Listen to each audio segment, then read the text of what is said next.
Ang problema kasi kay Ramil Madriaga dito sa mga mabibigat na aligasyon niya laban kay VP Sara, laban kay Pangulong Duterte, pati laban kay Ombudsman Martires, pati si Attorney Ryan Kilala, sinabi niyang tumanggap ng pera, wala siyang katibayan. Laway lang ang puhunan niya.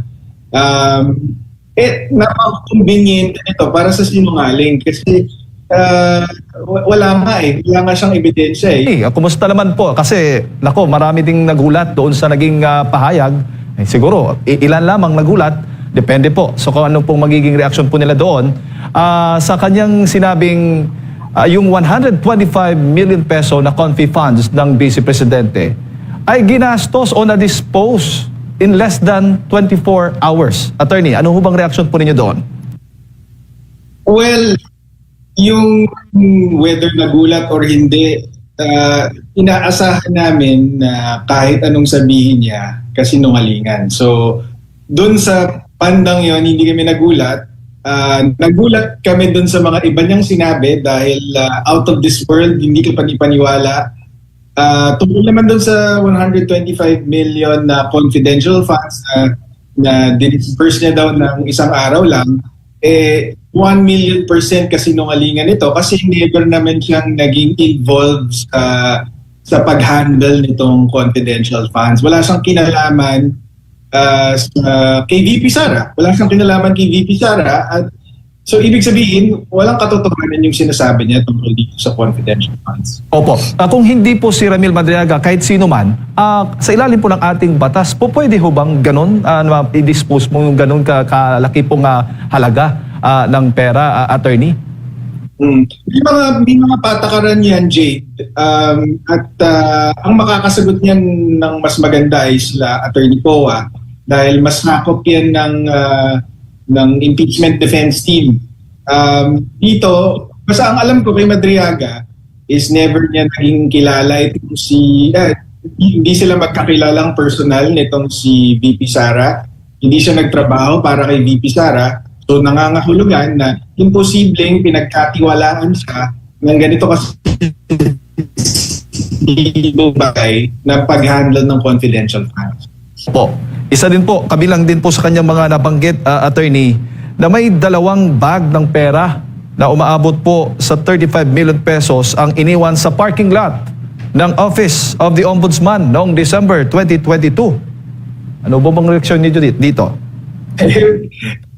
Ang problema kasi kay Ramil Madriaga dito sa mga mabibigat na aligasyon niya laban kay VP Sara, laban kay Pangulong Duterte, pati laban kay Ombudsman Martires, pati si Attorney Ryan Kilala, sinabi niyang tumanggap ng pera, wala siyang katibayan. Laway lang ang puhunan niya. Napaka-convenient ito para sa sinungaling kasi wala nga siyang ebidensya eh. Yung mga delivery ng pera, cash. So wala daw ebidensya. Kahit picture, wala. Hindi katulad ng mga 18 Marines or 18 retired AFP members na nakapagpakita ng mga resibo na may picture. Yung mga instructions para maghatid ng pera sa kung kani-kanino, puro verbal. O kaya di naman over the phone na hindi rin ma-verify kasi prepaid ang gamit. So, yun ang problema sa kanya eh. Wala siyang katibayan talaga. Puro gawa-gawang kwento lang. Opo, pati nga si dating Pangulong Rodrigo Duterte ay nabanggit po niya, ang claim po niya na siya raw ay ginawang financial dummy. Ayan financial dummy ng former President Rodrigo Duterte at ang kanyang mga associates. At yan po ang kanyang binunyag doon sa kanyang naging affidavit dyan po sa Kamara. Ganun din yun, Jade. Wala ding ebidensya yun. Sabi niya, nag-sign siya ng waiver kahapon. Pero ano bang mapapatunayan ng waiver na yun? Sinabi niya nga na nasa pangalan niya yung account.